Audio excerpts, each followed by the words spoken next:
Porque eu, mediante a própria lei, morri para a lei, a fim de viver para Deus. Estou crucificado com Cristo. Logo, já não sou eu quem vive, mas Cristo vive em mim. E esse viver que agora tenho na carne, vivo pela fé no Filho de Deus, que me amou e a si mesmo se entregou por mim. Não anulo a graça de Deus, pois se a justiça é mediante a lei, segue-se que morreu Cristo em vão. Essa advertência foi feita aos Gálatas e está no capítulo 2, versos 19 e 21.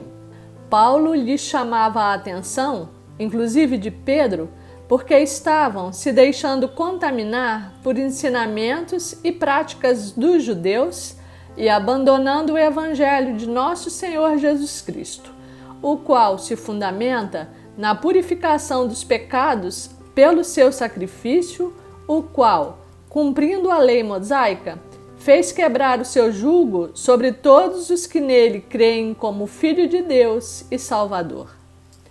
Antes do sacrifício de Jesus, a purificação dos pecados se fazia pela imposição das mãos do pecador sobre um animal perfeito, sem manchas e sem defeito, conforme descrito na lei mosaica, e mediante a condução do sacerdote, de modo que a impureza e o pecado eram imputados ao animal, e a pureza e inocência do animal imputada ao pecador. Oferecido o animal em sacrifício pelo fogo, a fumaça subia até o céu, sendo aceito por Deus. Mas não adiantava, porque naquela época Deus cobrava o homem pelas obras e pelos atos cometidos, e ele sempre estava em débito. Na cruz, Deus planejou o último sacrifício para nos libertar de forma definitiva da culpa e do pecado. Fez recair sobre Jesus, o seu Filho, Cordeiro sem mancha e sem culpa, todos os pecados da humanidade e todas as suas enfermidades, ficando o seu corpo santo, imundo pelos nossos pecados. E fez recair sobre nós a pureza, a justiça e a santidade de Jesus. Aquele que não conheceu o pecado, ele o fez pecado por nós, para que nele fôssemos feitos justiça de Deus. 2 Coríntios 5, 21. Jesus é a oferta, o sacrifício vivo, que subiu aos céus pelo nosso resgate. E ele fez isso uma única vez para nunca mais.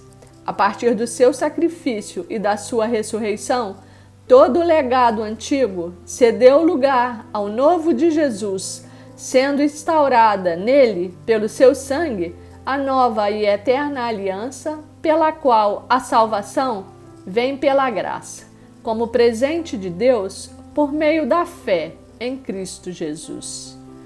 Porque pela graça sois salvos mediante a fé, e isto não vem de vós, é dom de Deus, não de obras, para que ninguém se glorie. Efésios 2, 8. E é esse alerta que Paulo fazia naquela época aos Gálatas e que é muito apropriado também para os dias de hoje. São muitas as vertentes de pregação, de ensinamento e de entendimento, mas o Evangelho de Jesus não muda. Essa é a explicação de Paulo ao dizer que está morto para a lei, e ele está se referindo às prescrições da lei de Moisés, escritas nos 5 primeiros livros da Bíblia e que vigorou até a morte de Jesus.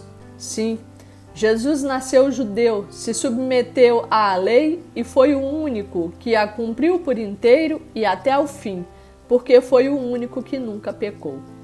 E Paulo diz que está morto para a lei para viver para Deus.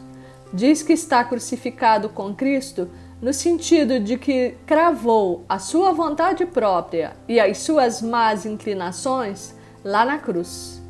Que Cristo vive nele e que faz prevalecer a sua vontade na sua vida.